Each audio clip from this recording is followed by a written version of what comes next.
सोमनाथाय नमः। ॐ मल्लिकार्जुनाय नमः।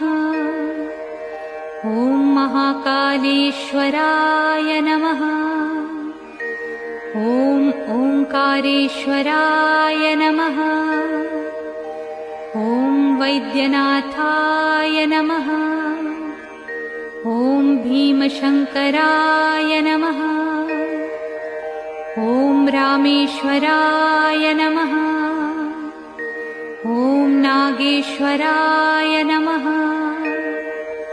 ॐ विश्वेश्वराय नमः। ॐ त्र्यंबकेश्वराय नमः। ॐ केदारेश्वराय नमः। ॐ भुस्मेश्वराय नमः।